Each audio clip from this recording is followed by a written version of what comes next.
ओम श्री सद्गुरु परमात्मने नमः। श्री योग वासिष्ठ महारामायण निर्वाण प्रकरण सर्ग 60। श्री वशिष्ठ जी बोले, हे रामचंद्र जी, यह संसार मिथ्या है। जो पुरुष इसको सत्य जानता है वह महामूर्ख है और भ्रम से भ्रम देखकर महामोह को प्राप्त होता है। जैसे कोई मृग गड्ढे में गिर पड़ता है तो दुखी होता है और फिर उससे भी बड़े गड्ढे में गिरता है तो अति दुख पाता है, वैसे ही जो मूर्ख पुरुष है वह आत्मा के अज्ञान से संसार रूपी गड्ढे में गिरता है और उससे अनेक भ्रम देखता है। एक स्वप्न के बाद दूसरा स्वप्न देखता है। इस विषय का एक इतिहास कहता हूं, उसे मन लगाकर सुनो। एक मननशील सन्यासी योग के 8वें अंग समाधि में स्थित था। उसका हृदय समाधि करते करते शुद्ध हो गया था। वह समाधि में दिन बिताता और जब समाधि खुलती तो फिर आसन लगाकर समाधि में लग जाता था। इसी प्रकार जब बहुत काल बीता तो एक समय समाधि खुलने पर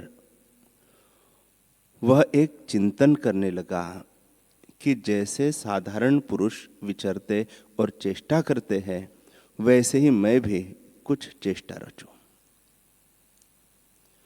ऐसा विचार कर उसने मन के संकल्प से विश्व की कल्पना की और उसमें आप भी एक बना।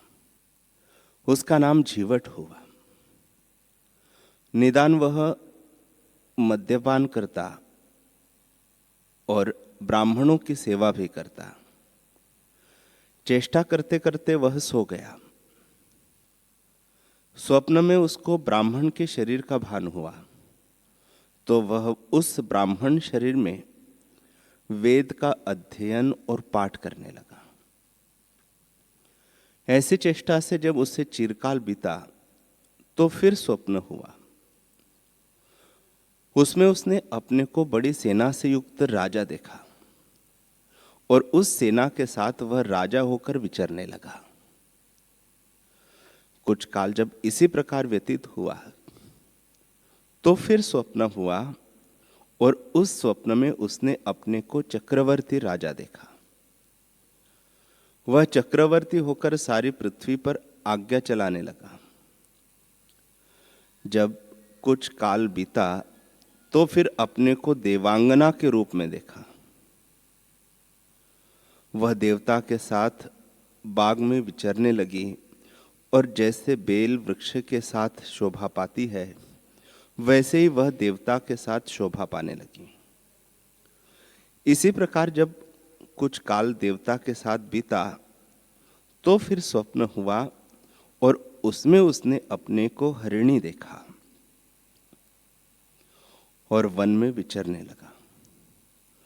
कुछ काल ऐसे ही व्यतीत हुआ तो फिर स्वप्न हुआ और उसने अपने को देवताओं के बाग की बेल देखा। जब ऐसे कुछ समय बीता तो फिर स्वप्न में अपने को भंवरी देखा और सुगंध को ग्रहण करने लगा। उसके अनंतर फिर उसने स्वप्न देखा कि मैं कमलिनी हूं। वहां एक दिन हाथी आकर बेल को खा गया। जैसे कोई मूर्ख बालक भली वस्तु को भी तोड़ डालता है वैसे ही वह मूर्ख हाथी बेल तोड़कर खा गया। उसके उपरांत उस बेल ने हाथी का शरीर पाकर बड़ा दुख पाया और गड्ढे में गिरा। थोड़े समय के उपरांत हाथी को स्वप्न हुआ और वह भंवरी होकर कमलों में विचरने लगा। जब कुछ काल बीता तो फिर वह बेल हुआ और उस बेल के निकट एक हाथी आया और उस हाथी ने पांवों से वह बेल चूर्ण कर दी। तब उस बेल को एक हंस ने खाया। तब वह बेल हंस होकर बड़े मानस सरोवर में विचरने लगी। फिर उस हंस के मन में आया कि मैं ब्रह्मा का हंस हूं। तब वह अपने संकल्प से ब्रह्मा का हंस बन गया, जैसे जल का तरंग बन जावे। तब ब्रह्मा के उपदेश से हंस को आत्मज्ञान प्राप्त हुआ। हे रामचंद्र जी, अज्ञान से ऐसे भ्रम में पड़कर फिर ज्ञान से वह भ्रम शांत हुआ। फिर विदेह और मुक्त वह होगा। वह हंस सुमेरु पर्वत में उड़ा जाता था। तब उसके मन में आया कि मैं रुद्र हूं, इसलिए सत संकल्प से रुद्र हो गया। जैसे शुद्ध दर्पण में शीघ्र ही प्रतिबिंब पड़ता है, वैसे ही शुद्ध अंतःकरण के संकल्प से तुरंत वह रुद्र हो गया। जिसको अनुत्तर ज्ञान हो उसको रुद्र कहते हैं, और अनुत्तर ज्ञान वह है जिसके पाने से और कुछ पाने को नहीं रह जाता। ध्यान से अपने को देख उस रुद्र के मन में विचार हुआ कि बड़ा आश्चर्य है कि मैं अज्ञान से इतने बड़े भ्रम को प्राप्त हुआ था। बड़ी आश्चर्यमयी माया है। मैं तो एक और पड़ा हूं और यह विश्व मेरा स्वरूप है। पूर्व कल्पित जो मेरे शरीर है उनको अब जाकर जगाऊं। तब रुद्र उठ खड़ा हुआ और अपने स्थान को चला। प्रथम सन्यासी के शरीर को आकर देखा और चित्त शक्ति से उसे जगाया, तो सन्यासी के शरीर में ज्ञान हुआ कि सब में मैं ही स्थित हूं। परंतु सन्यासी ने जाना कि मुझको रुद्र ने जगाया है और इतने शरीर मेरे और भी है। फिर वहां से वह रुद्र और सन्यासी दोनों चले और जीवट के स्थान में आए, तो देखा कि जीवट शव किनाई पड़ा है। मदिरा के बर्तन पड़े हैं। चेतना भी वही भ्रमती है और नाना प्रकार के स्थान देखती है, जैसे झरने के छिद्र में चींटी भ्रमती है। तब उन्होंने जीवट को चित्त शक्ति से जगाया और वह उठ खड़ा हुआ। तो उसको ऐसा स्मरण हुआ कि मुझे तो इन्होंने जगाया। फिर जीवट के मन में विचार हुआ कि इतने शरीर मेरे और भी है। निदान रुद्र, सन्यासी और जीवट तीनों चले। इन्होंने विचार किया कि हमने इतने शरीर क्यों कर पाए। आदि में तो मैं एक परमात्मा में चैतन्य मुक्त होकर सन्यासी हुआ। फिर सन्यासी जीवट हुआ और मद्यपान करने लगा। फिर ब्राह्मण होकर वेद का पाठ करने लगा और उसके पुण्य से राजा का शरीर धारण किया। उसके बाद जो बड़ा पुण्य प्राप्त हुआ उससे चक्रवर्ती राजा हुआ। चक्रवर्ती राजा के शरीर में काम बहुत हुआ, उससे देवता की स्त्री हुआ। स्त्री के शरीर में नेत्रों में बहुत प्रीति थी, उससे हरिणी हुआ। फिर भंवरी हुआ, उसके बाद बेल हुआ और उसके बाद जो शरीर धारण किए सो मिथ्या धारण किए और अज्ञान से बहुत काल तक भटकता रहा। अनेक वर्ष और सहस्त्रों युग व्यतीत हो गए हैं। सन्यासी से लेकर रुद्र पर्यंत वासना के कारण जन्म पाए हैं। इतने जन्म पाकर ब्रह्मा का हंस हुआ, तब ज्ञान की प्राप्ति हुई। क्योंकि पूर्व में अभ्यास किया था, उससे अकस्मात सत्संग प्राप्त हुआ। ऐसा विचार करते वे वहां से चले और चैतन्य आकाश में उड़कर वेद पाठ करने वाले ब्राह्मण की सृष्टि में गए। तो उसको देखा कि मरा सा पड़ा है। चित्त शक्ति से उन्होंने उसको जगाकर रुद्र, सन्यासी, मद्यपान करने वाला जीवट और ब्राह्मण चारों वहां से चले और चित्ताकाश में उड़कर राजा की सृष्टि में पहुंचे तो उन्होंने देखा कि राजा की देह चेष्टा करती है। राजा जिनकी देह स्वर्ण किनाई शोभायमान है वह अपने मंदिर में रानी समेत शैया पर सोए है और सहेलियां चंवर डुला रही है। तब उन्होंने राजा को चित्त शक्ति से जगाया। उसने देखा कि सब विश्व मेरा ही स्वरूप है और इतने शरीर मैंने अज्ञान से धारण किए हैं। निदान रुद्र, सन्यासी, मद्यपान करने वाला जीवट, ब्राह्मण और राजा वहां से चले और हाथी आदि जितने शरीर धारण किए थे उन सब को जगाया। उनमें यही निश्चय हुआ कि हम चिन्मात्र रूप और आवरण से रहित हैं, अर्थात अज्ञान के स्फुरण से रहित है। हे रामचंद्र जी, तब उनके शरीर अलग अलग देख पड़े, परंतु चेष्टा भिन्न भिन्न और निश्चय सबका एक हुआ। उनका नाम शतरुद्र हुआ। हे रामचंद्र जी, संपूर्ण विश्व अज्ञान के विकार से होता है और ज्ञान से देखिए तो कुछ नहीं। ऐसे ही उनका संवेदन और निश्चय एक सा हुआ। एक देखे तो जाने कि सभी मेरे रूप है, और जब दूसरा देखे तो विचारे कि सब मेरे ही रूप है।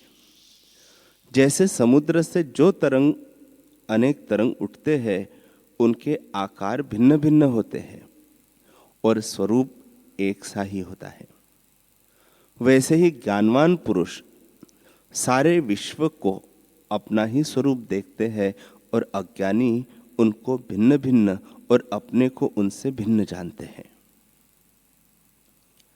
एक को दूसरा नहीं जानता और दूसरे को पहला नहीं जानता। हे रामचंद्र जी, यह विश्व अपना ही स्वरूप है पर अज्ञान से भिन्न जान पड़ता है। चिन्मात्र में फुरने को अज्ञान कहते हैं। चित्त के चेतने से संसार होता है और न फुरने से वह आत्म स्वरूप ही है। इससे हे रामचंद्र जी, वासना का त्याग करो और कुछ नहीं। जिस प्रकार शत्रु मरे उस प्रकार मारिए, यही यत्न करो। अब मैं तुमसे ऐसा उपाय कहता हूं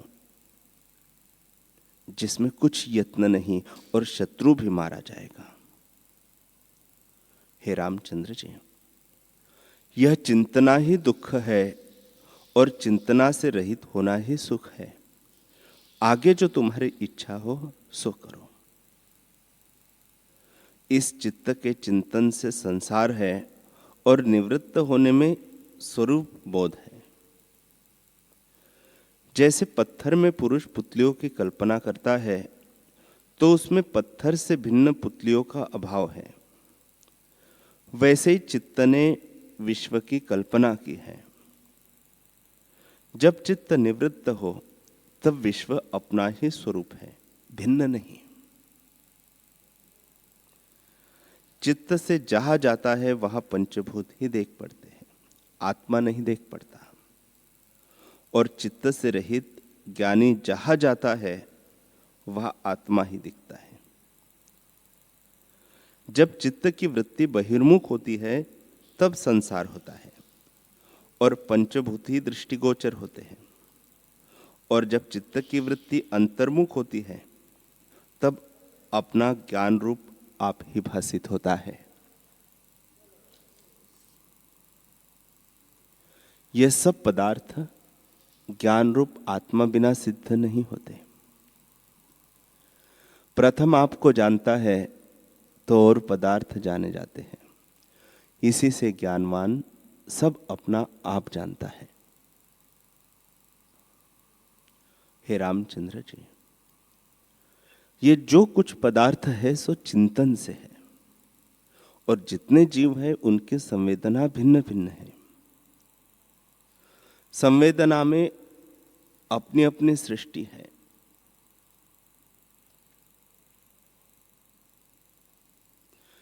जैसे किसी सोए हुए पुरुष को अपने स्वप्न की सृष्टि भासित होती है और जो उसके पास बैठा होता है उसको नहीं भासित होती, क्योंकि उसकी दृष्टि विश्व स्वप्न को नहीं जानती।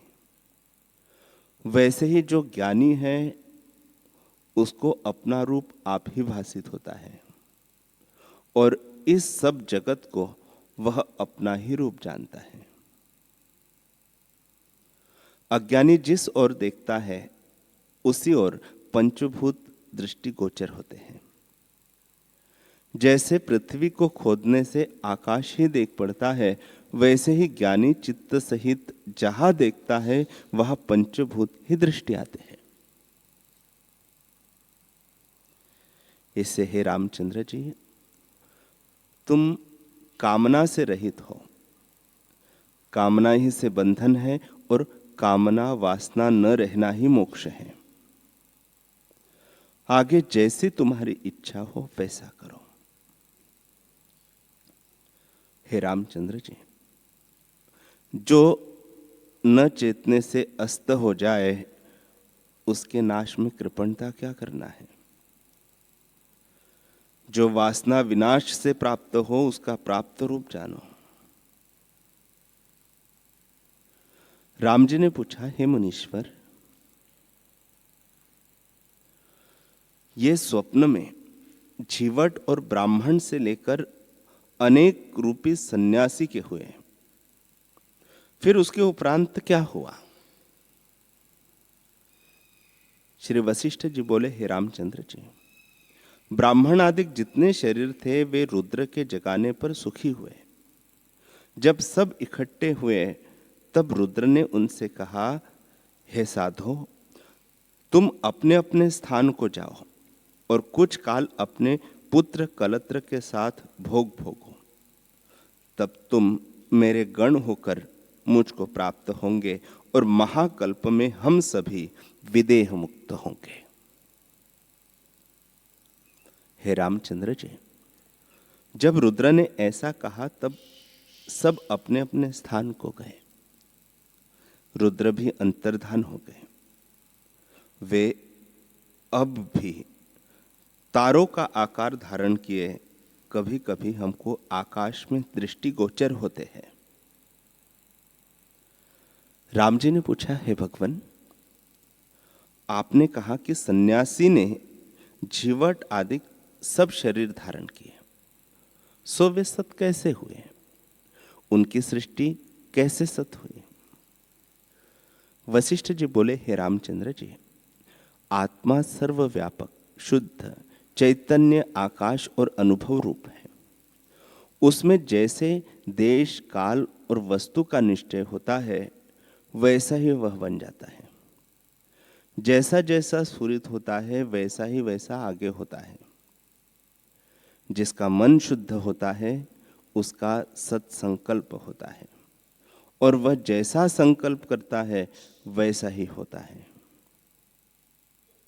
जो तुम कहो कि सन्यासी का अंतःकरण शुद्ध था, उसने नीच ऊंच जन्म कैसे पाए, अर्थात मद्यपान करने वाला, भौरी, बेल आदि नीच और उच्च अर्थात ब्राह्मण, राजा आदि ऐसे जन्म शुद्ध अंतःकरण में न चाहिए। तो इसका उत्तर यह है कि संवेदन में जैसी भावना उठती है वैसा ही होता देख पड़ता है। जैसे एक पुरुष का अंतःकरण शुद्ध हो और उसके मन में आवे कि मेरा एक शरीर विद्याधर का और एक शरीर भेड़ का हो, तो उसके भले और बुरे दोनों ही शरीर हो जाते हैं। जो तुम कहो कि बुरा क्यों बना, भला ही बनता, तो उसका उत्तर सुनो। देखो, किसी भले पंडित के घर पुत्र होता है। वह यदि संस्कार अर्थात वासना से चोर हो जाए तो पिता को दुख होता है। इससे हे रामचंद्र जी, सब वासना ही से ऊंच नीच होते हैं। जब अभ्यास और परम योग होता है तब जीव शुद्ध होता है। अभ्यास, मंत्र, जप और चित्त के स्थित करने को योग कहते हैं। इससे जैसी चिंतना होती है वैसे ही सिद्धि होती है और अज्ञानी को नहीं होती। जैसे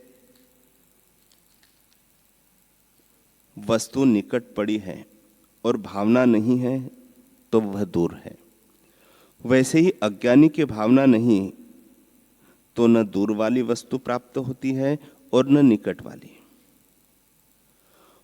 वह सिद्ध इसलिए नहीं होती कि उसकी भावना दृढ़ नहीं और हृदय भी शुद्ध नहीं। संकल्प भी तब सिद्ध होता है जब हृदय शुद्ध होता है।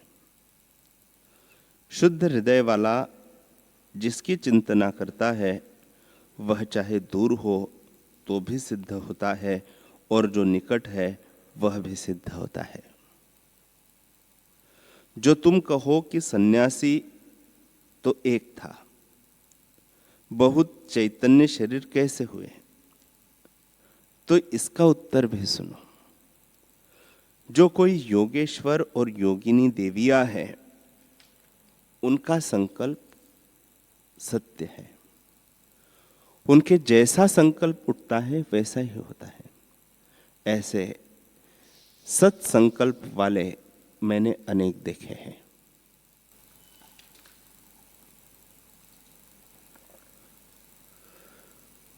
हरि ओम।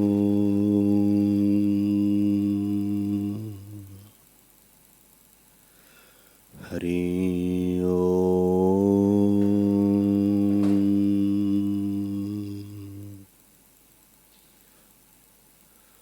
ओम सहना भवतु सहनो भुनक्तु सह वीर्यं करवावहै तेजस्विनावधीतमस्तु मां विद्विषावहै। ओम शांति शांति शांति। श्री सद्गुरुदेव भगवान की जय।